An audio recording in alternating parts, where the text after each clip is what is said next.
Das ist Michi, 36 Jahre, Bayer, Walostfriese, Radbegeisterter und für jeden Blödsinn zu haben. Und das ist Kira, 31 Jahre, Niederrheinerin, Walostfriesin, immer noch auf der Bucketlist, eine Mango vom Baum pflücken. Seit 9 Monaten sind wir gemeinsam mit dem Fahrrad unterwegs.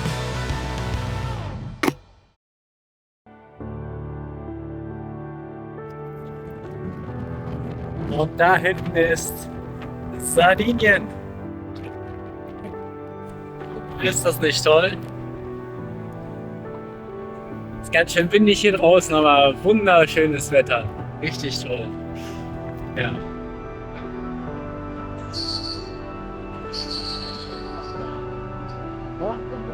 Mitten in der Nacht erreichen wir Italien. Nach der Fährfahrt rollen wir in Civitavecchia von Bord, einer Hafenstadt nördlich von Rom.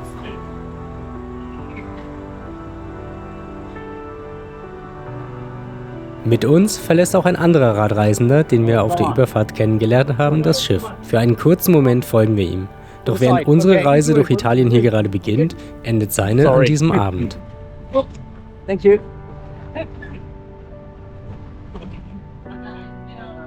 Er ist Italiener und fährt von Civitavecchia nur noch mit dem Zug nach Hause. Für uns beginnt die erste Nacht in Italien dagegen mit einer vertrauten Aufgabe. Ciao, bella Italia. Wir müssen einen Schlafplatz finden. Wir wollen eigentlich nur noch irgendwo ankommen. Am Ende verbringen wir die Nacht auf einem einfachen Parkplatz neben einem Camper, der uns den Tipp gab. Nicht besonders romantisch, aber vollkommen in Ordnung. So, unsere erste Nacht in Italien ist vorbei. Giorno. Am nächsten Morgen fahren wir vorbei am Flughafen weiter Richtung Rom. Oder genauer gesagt zunächst nach Lido di Ostia, einem Vorort an der Küste. Das ist echt ein großer Flughafen, ne?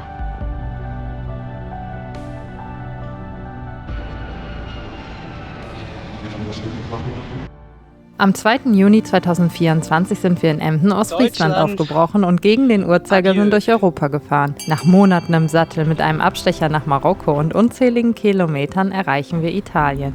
In Civitavecchia beginnt unser Weg durch das Land. Von dort fahren wir nach Rom, wo Geschichte und Großstadtalltag direkt nebeneinander liegen. Weiter südlich folgen wir der Küste bis Neapel. Über der Stadt begleitet uns bereits der Vesuv, den wir wenig später mit unseren vollbeladenen Fahrrädern hinauffahren. Oben öffnet sich der Blick weit über den Golf von Neapel. Am Fuß des Vulkans besuchen wir Pompeji, ein Ort, der uns nicht nur wegen seiner Geschichte, sondern vor allem wegen der Schicksale der Menschen berührt. Danach zieht es uns zurück ans Meer. Wir folgen der sorrentischen Halbinsel, blicken hinüber nach Capri und erreichen schließlich die Amalfiküste. Zwischen steilen Hängen, kleinen Orten und dem Meer endet der erste Teil unserer Reise durch Italien.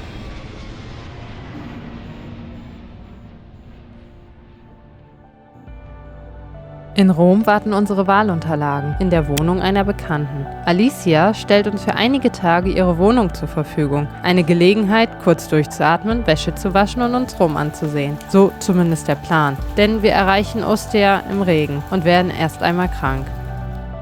Bei strahlendem Sonnenschein geht es jetzt auf nach Rom. Und zwar ohne Gepäck.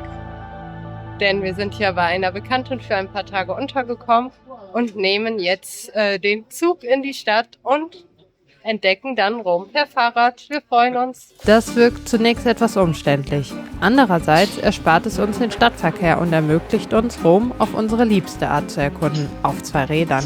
Doch zunächst... Oh, guck mal, da ist noch so Vanille oder so drin.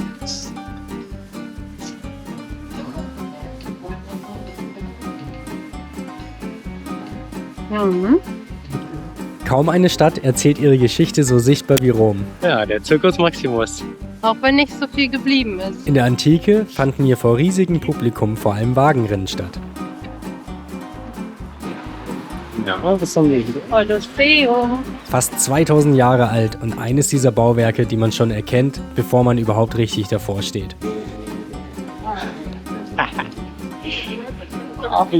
Wenn Straßen gesperrt sind, ist es immer cool. Yep. Wir fahren mit unseren Rädern daran vorbei und können kaum glauben, dass dies gerade tatsächlich Teil unserer Radreise ist.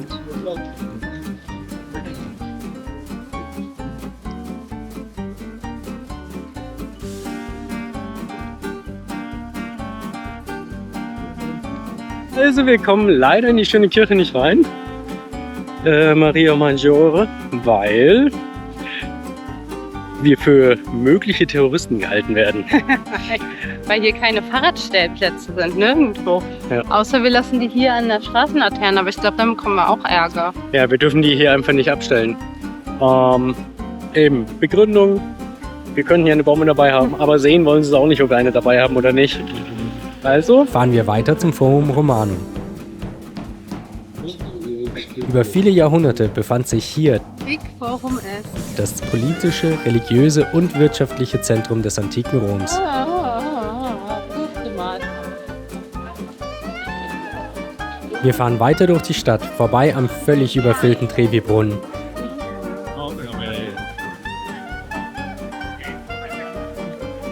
Zur spanischen Treppe und verschnaufen etwas auf der Piazza Navona.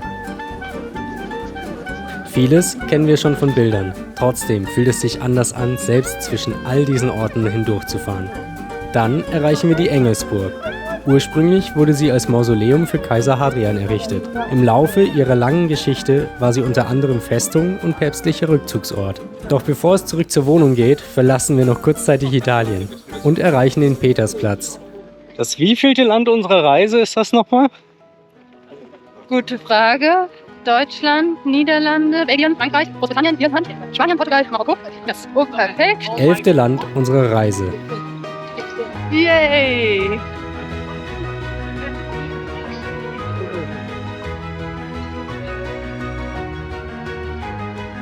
Die Sonne verschwindet langsam hinter den Gebäuden. Im Zentrum der Petersdom, der weite Platz und die Kolonnaden, die ihn auf beiden Seiten einrahmen. Nach einem ganzen Tag zwischen antikem Rom, Kirchen, Plätzen und leckerem Essen fahren wir zurück zum Bahnhof. Nachts geht es durch Rom. Da ist der Tag in Rom auch schon wieder vorbei. Jetzt geht's zurück zu Alicias Wohnung. Ja, so schnell geht's. Mit Rom sind wir damit allerdings noch nicht fertig. Da sind wir wieder. Und so geht es am nächsten Tag erneut nach Rom, diesmal ohne Räder, direkt zum Pantheon. Im Inneren öffnet sich die gewaltige Kuppel. In ihrer Mitte liegt eine runde Öffnung, der Oculus. Wir machen uns auf zum Deutschen Friedhof.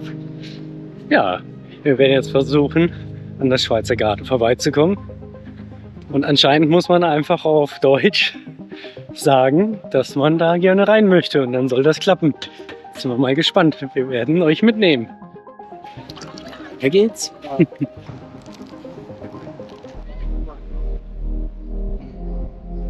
Auf dem Weg dahin genießen wir La Dolce Vita. Eis. Der Campo Santo Teutonico befindet sich unmittelbar neben dem Petersdom. Hinter einer Mauer und nur wenige Schritte vom vollen Petersplatz entfernt liegt der kleine, überraschend ruhige Ort. Okay, danke. Der Friedhof steht seit dem 15. Jahrhundert in Verbindung mit einer deutsch- und flämischsprachigen Bruderschaft. Es ist ein deutlicher Kontrast zum Trubel vor den Toren und eine fast abgeschlossene Stille, mitten im Vatikan. Danach besuchen wir die Vatikanischen Museen, doch wir haben bis zu unserem Zeitfenster noch etwas Zeit. This green coffee only for you. E sotto green. Prego. Ja, jetzt sind wir in den Vatikanischen Museen angekommen. Über Jahrhunderte haben die Päpste hier Kunstwerke und historische Sammlungen zusammengetragen. Heute führt der Weg durch Säle, Galerien, Innenhöfe und lange Gänge voller Skulpturen, Gemälde, Karten und verzierter Decken. Man könnte vermutlich Tage hier verbringen und hätte trotzdem nur einen Teil wirklich gesehen. Das ist so unglaublich viel. Am Ende erreichen wir die Sixtinische Kapelle. Hier sind Fotografieren und Filmen ausdrücklich verboten. Deshalb bleibt die Kamera aus. Und vielleicht ist es ausnahmsweise gar nicht schlecht.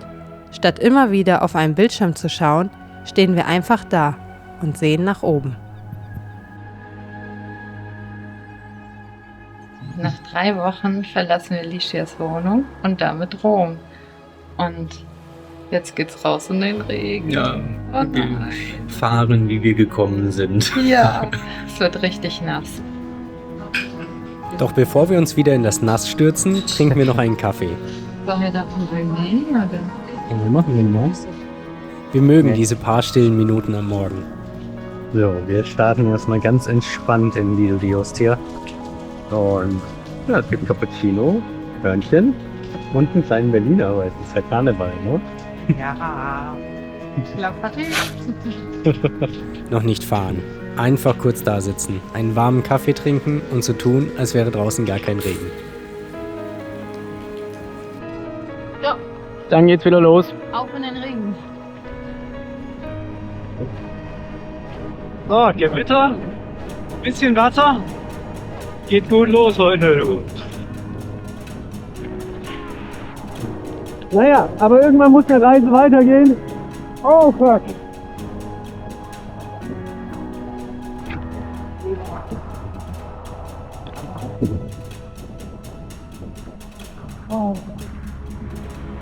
Schon kurz hinter Rom fällt uns auf, wie viel Müll neben einigen Straßen liegt. Zunächst sind es einzelne Tüten und Flaschen. Schon wild. Das ist schon krass. Dann ganze Haufen. Dazwischen Möbel, Verpackungen und Dinge, die offenbar einfach am Straßenrand zurückgelassen werden. Das bedrückt uns. Wild. Wir hatten damit noch nicht an dieser Stelle gerechnet. Während wir daran vorbeifahren, entstehen viele Fragen. Warum werfen Menschen ihre Abfälle hier ab? Warum werden sie nicht beseitigt? Wer ist verantwortlich? Und was können wir als zwei vorbeifahrende Radreisende überhaupt tun? Nee, scheinbar nicht. Aber es ist schon echt verrückt. Vor allem, weil irgendwie gibt es ja eine Pauschale anscheinend, um ja, seinen normalen Hausmüll, Plastik und Papier und was man halt so hat, wird zumindest was in Lido di Ostia so, dass es ja einfach in so Container auf der Straße halt geworfen wurde. Ja, und die werden ja irgendwie der Allgemeinheit dann gehören. Also nicht wie in Deutschland, dass jeder seine eigene Tonne hat oder jedes Haus zumindest die eigene Tonne, sondern es waren halt große Sammeltonnen und da ist tagtäglich dann die Müllabfuhr durchgefahren. Mehrmals. Umso verrückter, dass hier der Müll liegt.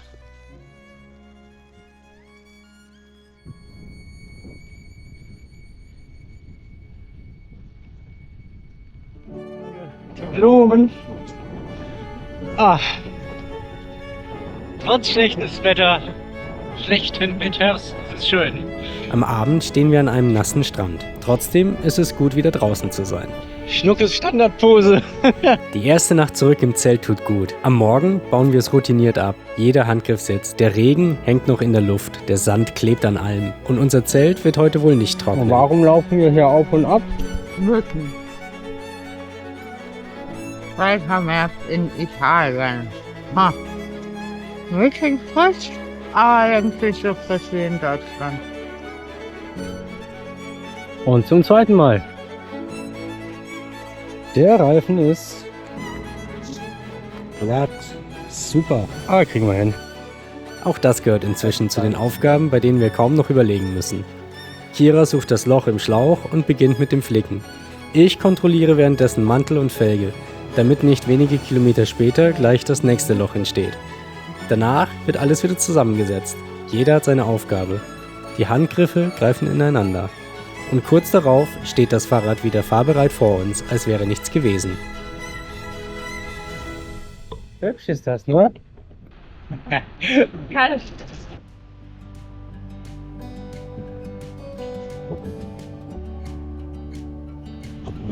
Wunderschönes Italien. Haha.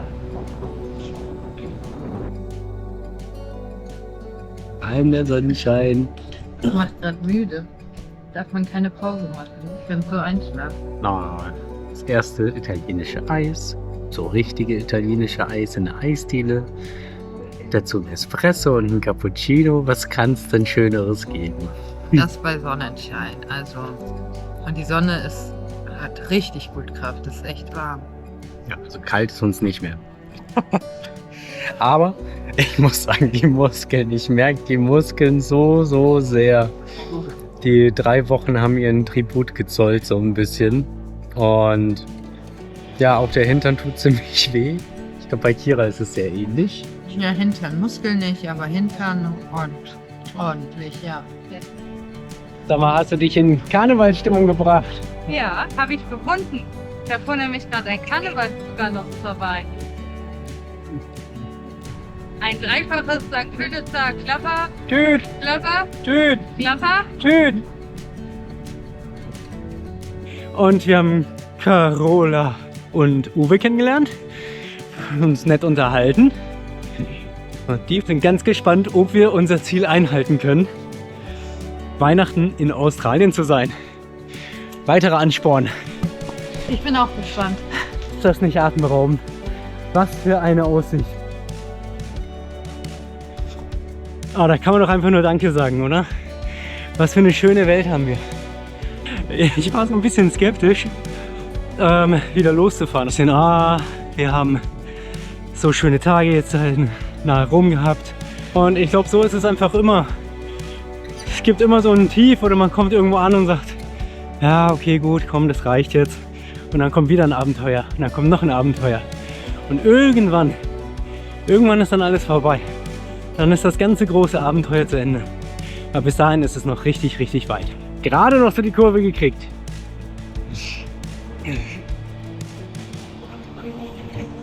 Auch an den Autobahnen, an den Seiten wird abgelegt. Einfach traurig. Ja, es hört nicht auf. Ah, da ist Puh, der Bär. Traurig. Auch angezündet. Alter, das ist krank. Das ist einfach verrückt. Leute.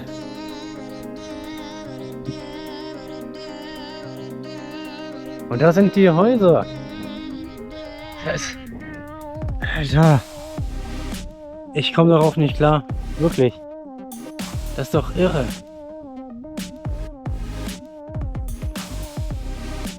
Das ist so bitter.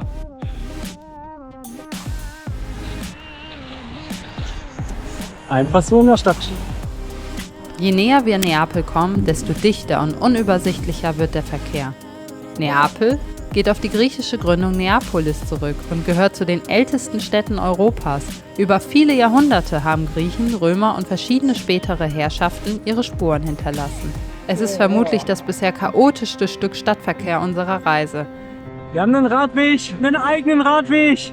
Nach der Fahrt hinein fehlt uns ehrlich gesagt die Motivation, noch ausführlich auf Besichtigungstour zu gehen. Für einen Kaffee reicht die Energie aber noch. Ja. Über Karneval gestern, guck mal. Und natürlich für Pizza. Wir besuchen die Pizzeria, von der es heißt, sie sei eine der ältesten überhaupt. Da hat Rakete ist rausgefallen. So, der erste ist.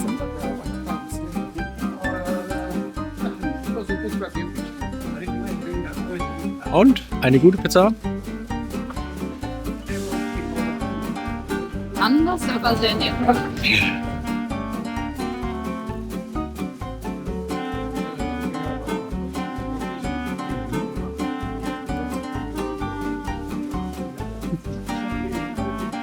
Sterne.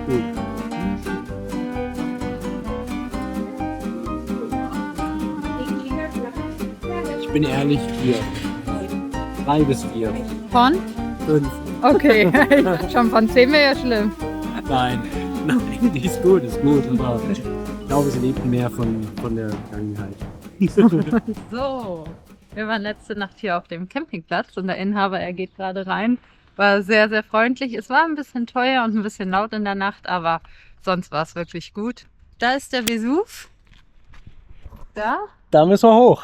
Und unser Plan ist, da einmal hochzufahren. Mal gucken, ob wir das schaffen. Das ist doch Wahnsinn. Geht gut rauf. Vor uns liegen 10 Kilometer und rund 1000 Höhenmeter, voll beladen. Trotzdem fühlt sich der Aufstieg leichter an, als wir erwartet haben. Vielleicht liegt es an der Vorfreude. Manchmal macht die eigene Einstellung einen erstaunlichen Unterschied. Und wenn wir langsam höher fahren und den Blick über den Golf von Neapel schweifen lassen, entsteht tatsächlich so etwas wie Genuss. Unten hinter Michi sind wir gestartet. Da. Und 1000 Höhenmeter später stehen wir kurz hinter dem Ticketeinlass und gehen jetzt die letzten 200 Meter Der Vesuv ist ein weiterhin aktiver, momentan ruhender Vulkan. Sein heutiger Kegel erhebt sich innerhalb der Überreste des älteren Monte Somma. Die letzte Eruption fand 1944 statt. Seitdem wird der Vulkan durch das Osservatorio Vesuviano kontinuierlich überwacht. Diese Überwachung ist besonders wichtig, weil rund um den Vesuv Millionen Menschen in einer dicht besiedelten Region leben. Was ein Ausbruch bedeutet, werden wir morgen in Pompeji sehen. Vesuvabfahrt. Woo! Und dann geht's nochmal rein in die Serpentinen.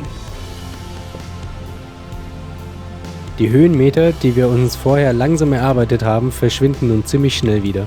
Wir rollen dieselbe Straße hinunter und werden immer schneller. In einigen Abschnitten stehen mehr als 60 km pro Stunde auf dem Tacho. Die Aussicht ist atemberaubend, die Abfahrt allerdings auch.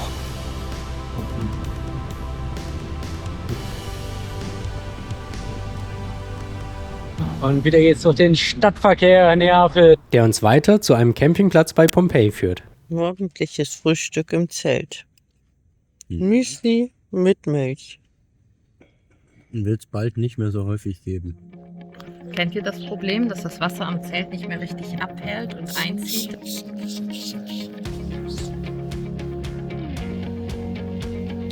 Da ging ordentlich was runter, wie man sieht. Das Wasser ist richtig dreckig. Jetzt einmal frisches Wasser rein. Als letztes gehen wir zur Sicherheit nochmal die Nähte entlang und imprägnieren. Jetzt heißt es 2 Minuten warten. Und dann wischen wir alles Überständige mit einem feuchten Lappen ab. Nachhertest. Oh, das hat sich mal gelohnt, oder? Absolut. Klasse. Und wir machen weiter mit der Schönheitsbehandlung. Und dafür brauchen wir Versiegelung und in dem Fall, da wir das Außenfeld aus Silikon haben, ist es eine Versiegelung speziell für Silikon.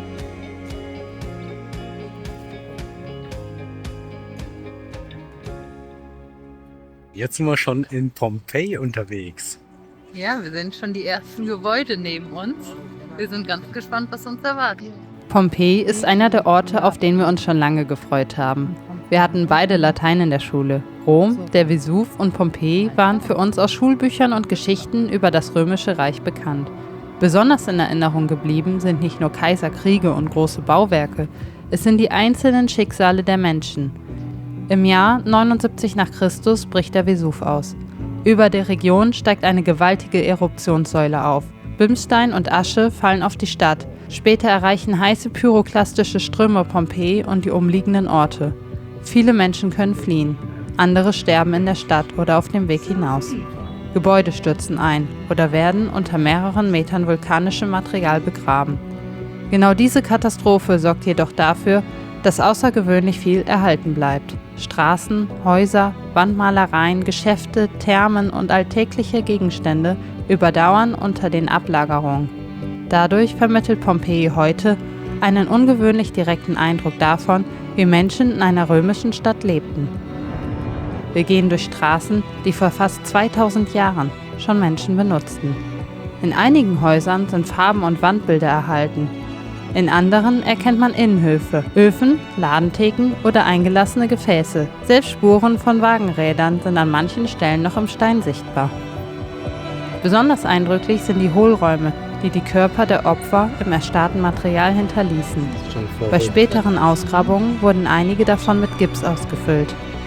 Die Abgüsse zeigen keine abstrakten historischen Zahlen, sie zeigen Körperhaltung und einzelne Menschen.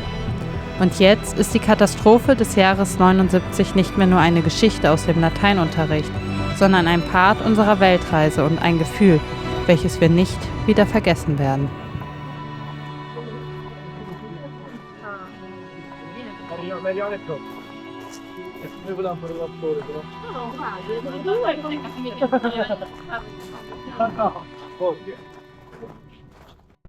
Der Campingplatz liegt hinter uns, die Berge vor uns und es geht zur Amalfiküste.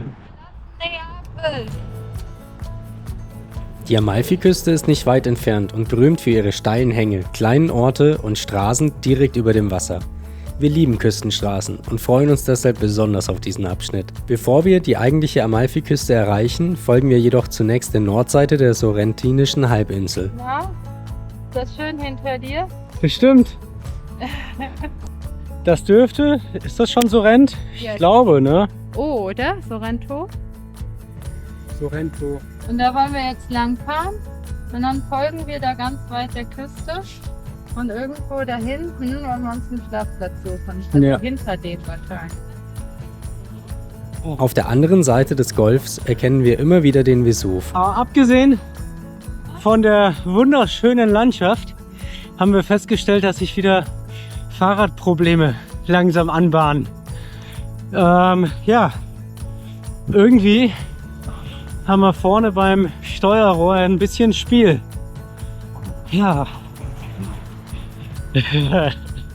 Beide. Ob es die Schlaglöcher Italiens sind oder das Kopfsteinpflaster Neapels, man weiß es nicht. Auf jeden Fall erst dieser Tage aufgetreten und schauen wir mal, dass wir es irgendwie gelöst bekommen. Unterwegs probieren wir eine Crema di Café. Kalt, süß, cremig und irgendwo zwischen Kaffee und Dessert. Der Geschmack erinnert uns sofort an unseren Lieblingsitaliener in Emden. Das ist alles Produkt von Bauernhof. Eben Limone, Melone, Pistache, Maiome, Käse, zweimal Geräucher normale, Salumi, alles. Und, kommen wir da durch? Ne. Drüber heben, abpacken.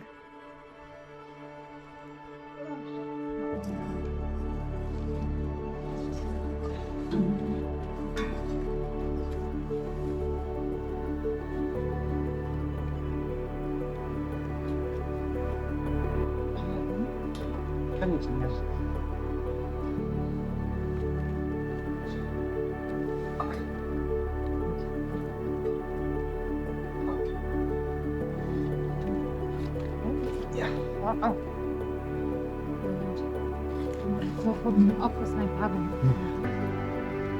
An der Spitze der Halbinsel entdecken wir einen Wanderweg und folgen ihm in Richtung Küste. Die Sonne steht tief über dem Meer. Das Licht wird wärmer und die Konturen der Insel dunkler. Es ist einer dieser Abende, an denen eigentlich nichts Besonderes passieren muss. Wir sitzen auf einer niedrigen Mauer, essen ein selbstbelegtes Sandwich und schauen hinüber zur Insel Capri. Ich glaube, ich lasse das mal so rum, weil wenn ich drehe, dann fällt alles raus, oder? Soll ich schon probieren? Und, gefällt dir Amalfi-Küste bisher? Das ist doch mal traumhaft. Guck mal, wie viele Boote da plötzlich sind. Gerade war da nur eins. Ne. Capri. Verrückt. Norbert und guten Abend.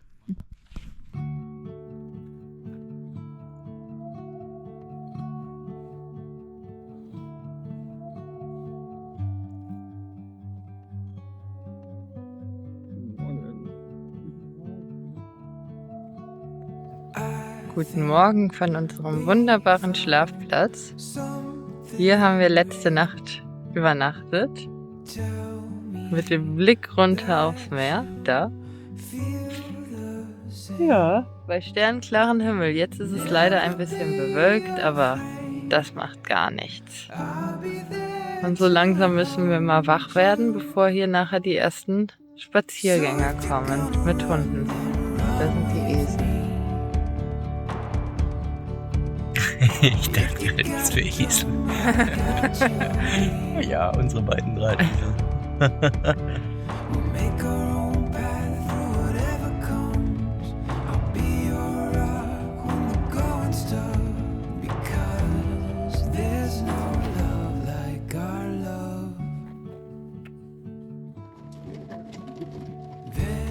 Oh, die Stufen sind so hoch.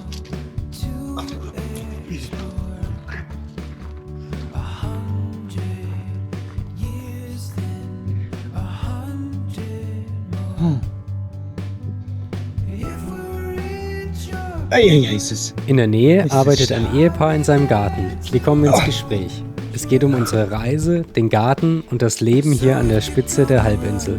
Bevor wir weiterfahren, bekommen wir Salat, Bohnen und Rosmarin geschenkt. Letzte Blicke auf den Vesuv von Neapel. Wahnsinn. Ah, so schön. Wir kämpfen uns hier den Hügel rauf. Seit lange Zeit. Eigentlich seit heute Morgen. Und für uns beginnt so langsam die Abfahrt. Juhu! So rum sieht man das Schild doch immer gerne. Dann erreichen wir sie. Vor uns liegt die Amalfiküste. Einfach traumhaft hier. Ja. Wir haben heute Salat geschenkt bekommen. Vielleicht 2 Köpfe. Frisch aus dem Garten.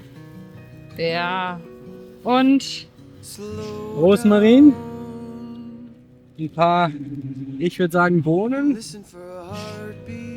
ja, Und dann haben wir noch gestern schönen, doppelt geräucherten Käse gekauft. und wir haben unterm... Riecht gut. Richtig gut.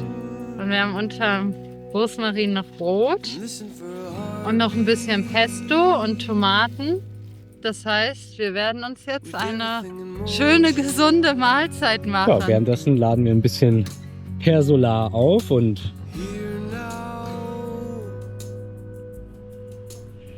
see the beauty there's woven in every single moment.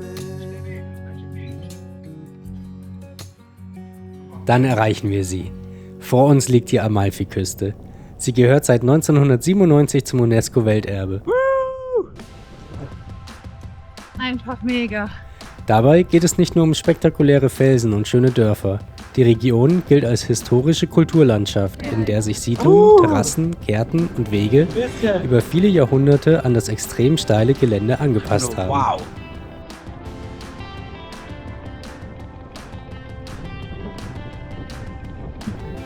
Laut unserer Routenplanung soll es hier stellenweise Steigungen von bis zu 40% geben. Glücklicherweise finden wir sie nicht. Man kann es ja wiederholen. Ein Ort schöner wie der andere. Ein kurzer Blick hier, eine kleine Pause dort, noch ein Foto, noch einmal einfach nur aufs Wasser schauen. Und eine weitere Pause gehört dazu. Ja, um was zu essen und zur Schlafplatzsuche, aber sieht schlecht aus. Kennt man schon. Ist ja immer was gefunden. Die Schlafplatzsuche beginnt, auch zu Fuß. Aber hier ist es so lala. Sind sehr verwuchert. Sonst wäre es eigentlich optimal gewesen.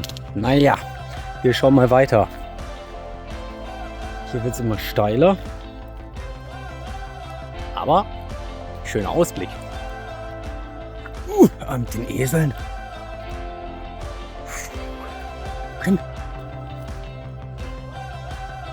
Nee, das kannst du hier knicken. Heute geht der Abend nicht klassisch zu Ende. Die Suche hat leider nichts ergeben. Wir haben einfach nichts gefunden. Hier ist alles zugebaut und jetzt kommt die nächste Stadt. Also entweder ist es halt steiler Abhang mit Mauer oder Häuser. Und dementsprechend geht es in ein kleines Zimmerchen. Aber es ist günstig und wir haben Frühstück dabei. Und eine Dusche, was das Beste ist. Kaum haben wir die Amalfiküste verlassen, ist es wieder ein bisschen zugemüllt. Ja, ein bisschen. Lang, oder? Nee, wir müssen nach rechts, glücklicherweise. Dann schlängeln wir uns mal durch den Müll. Ach, guck an. Okay. Spannend. Ganz knapp. Oh, oh nee, der Lenker. Geht schon. Na guck, Oh, Emil, sag mal. Akrobatik. Das muss ich auch eigentlich gut runter durch, ne? Was glaub ich? Ja. Na dann. Tada!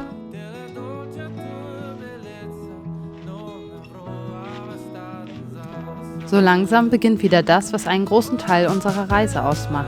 Straßen, die durch Hindernisse blockiert sind. Fahrradwege, die plötzlich enden. Fahrradwegende. Ach, leck mich doch am Arsch. Was ist das? Italien. Umwege, die auf keiner Karte sinnvoll aussehen. Steigungen, die genau dann beginnen, wenn die Beine eigentlich genug haben. Ein schöne kleine Dörfchen. Das geht aber nur im Stehen. Ja. Ich bin steil.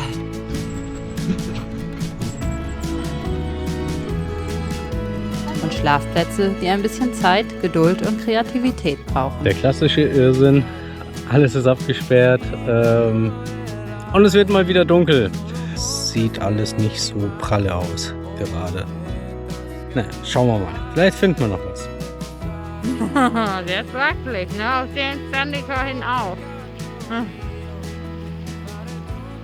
Wow.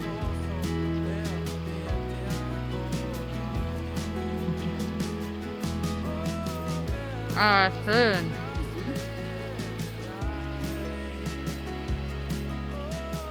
So. Heute Nacht so gut nicht wert. Nee. Und jetzt da vorne baden? Da? Okay, dann springen wir rein. Ich trau mich nicht, du musst wegfilmen. Ich bin ja gar nackig. Ach so, Ich okay. mach einen Kopf. Okay. Wegfilmen, darüber. Ja.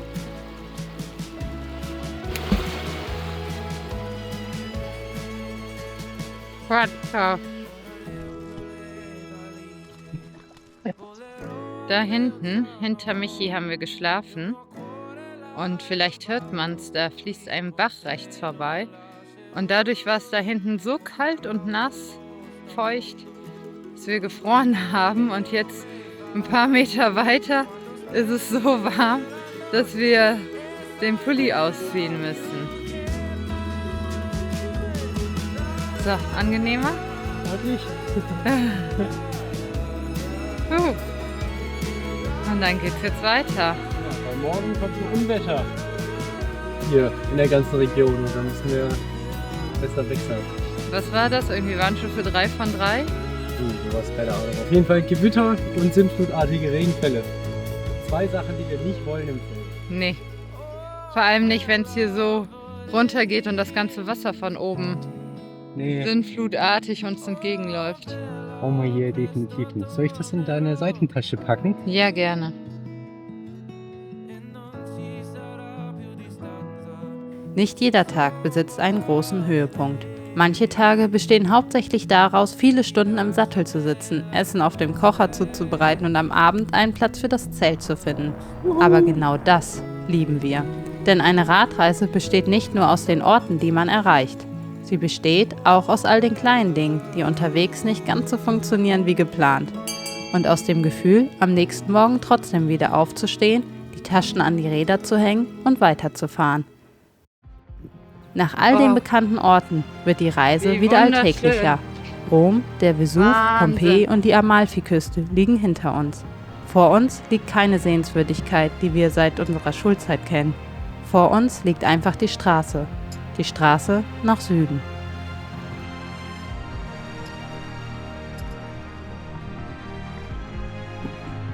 Das fühlt sich so assi an, das nur zu filmen und nicht zu helfen. Atemberaubend!